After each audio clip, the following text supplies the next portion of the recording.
ಕುಮಾರಸ್ವಾಮಿ ಹಾಗೂ ಎಡಿಜಿಪಿಗೆ ಸಂಬಂಧಿಸಿದಂತಹ ಒಂದು ಬಿಗ್ ಎಕ್ಸ್ಕ್ಲೂಸಿವ್ ಸ್ಟೋರಿ ಇದು. H D. Kumaraswamy versus ADGP Chandrashekhar ಅವರಿಗೆ ಕುರಿತಾದಂತಹ ಒಂದು ಸ್ಫೋಟಕ ಸ್ಟೋರಿ ಕೂಡ ಇದು.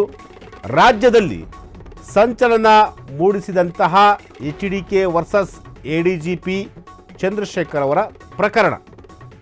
ಎಚ್.ಡಿ.ಕೆ ಬೆದರಿಕೆ ಹಾಕಿದ್ದಾರೆ ಅಂತ ಹೇಳಿ ಎಡಿಜಿಪಿ ಚಂದ್ರಶೇಖರ್ ಅವರ ಆರೋಪ ಕೂಡ ಆಗಿತ್ತು. ಕೋರ್ಟ್ ಅಂಗಳದಲ್ಲಿ ಎಚ್.ಡಿ.ಕೆ ಮತ್ತು ಎಡಿಜಿಪಿ ಬೆದರಿಕೆ ಪ್ರಕರಣ ಈಗ ಬಂದಿರುವಂತಹದ್ದು. ಮಧ್ಯಂತರ ಜಾಮೀನು ಆದೇಶ ಮಾರ್ಪಾಡಿಗೆ ಈಗ ಅರ್ಜಿಯನ್ನು ಕೂಡ ಸಲ್ಲಿಸಿರುವಂತಹದ್ದು. ಆದೇಶ ಮಾರ್ಪಾಡಾಗಿ ಹೈಕೋರ್ಟ್ ಮೆಟ್ಟಿಲೇರಿದ ಲೋಕಾಯುಕ್ತ ಪೊಲೀಸರು ಹೈಕೋರ್ಟ್ ಆದೇಶ ಪುರಸ್ಕರಿಸಿದರೆ ತೀವ್ರ ಸ್ವರೂಪ ಪಡೆಯುವಂತಹ ಒಂದು ಸಾಧ್ಯತೆ ಇದೆ. ಈ ಒಂದು ಪ್ರಕರಣ ಈಗಾಗಲೇ ರಾಜ್ಯ ಸರ್ಕಾರ ಎಚ್.ಡಿ.ಕೆ ಮೇಲೆ ಕಣ್ಣಿಟ್ಟಿದೆ.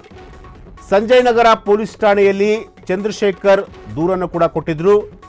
ಎಚ್.ಡಿ.ಕೆ, ನಿಖಿಲ್ ಕುಮಾರಸ್ವಾಮಿ ಹಾಗೂ ಸುರೇಶ್ ಬಾಬು ಇವರ ವಿರುದ್ಧ ದೂರನ್ನು ದಾಖಲು ಮಾಡಿದಂತಹ ಎಡಿಜಿಪಿ ಚಂದ್ರಶೇಖರ್ ನ್ಯಾಯಮೂರ್ತಿ ಪ್ರದೀಪ್ ಸಿಂಗ್ ಅವರಿಂದ ಈಗ ವಿಚಾರಣೆ ಕೂಡ ನಡೀತಾ ಇರುವಂತಹದ್ದು.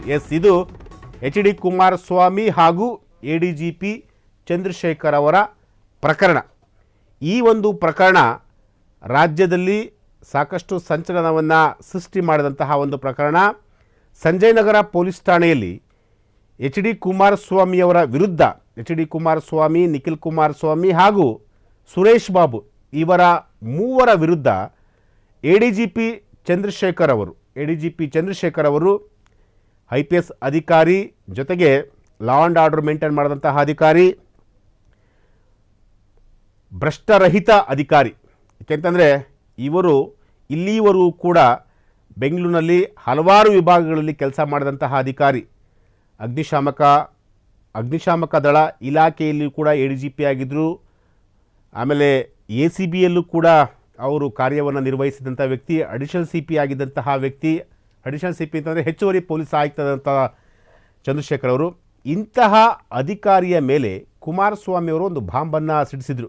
ಅಂದರೆ ಖಾಸಗಿ ವ್ಯಕ್ತಿಯ MDಯ ಜೊತೆ ಲಿಂಕನ್ನು ಇಟ್ಕೊಂಡು ಒಂದಷ್ಟು ಆಸ್ತಿಯನ್ನು ಮಾಡಿದ್ದಾರೆ. ಈ ರೀತಿಯಾಗಿ ಒಂದಷ್ಟು ಆರೋಪಗಳನ್ನು ಕುಮಾರಸ್ವಾಮಿ ಅವರು ಮಾಡಿದರು. ಇದು ಬಹಳ ದೊಡ್ಡ ಮಟ್ಟದಲ್ಲಿ ಚರ್ಚೆಯೂ ಕೂಡ ಆಗಿತ್ತು. ಸೊ ಇದಕ್ಕೆ ಪ್ರತ್ಯುತ್ತರವಾಗಿ ಕುಮಾರಸ್ವಾಮಿಯವರ ವಿರುದ್ಧ ನಿಖಿಲ್ ಕುಮಾರಸ್ವಾಮಿ ಜೊತೆಗೆ ಸುರೇಶ್ ಬಾಬು ಇವರ ಮೂವರ ವಿರುದ್ಧ ಎಡಿಜಿಪಿ ಚಂದ್ರಶೇಖರ್ ಅವರು ಸಂಜಯ್ ನಗರ ಪೊಲೀಸ್ ಠಾಣೆಯಲ್ಲಿ ದೂರನ್ನು ದಾಖಲು ಮಾಡಿದರು. ಈಗ ಆ ಪ್ರಕರಣ ಮುನ್ನೆಲೆಗೆ ಬಂದಿರುವಂತಹದ್ದು.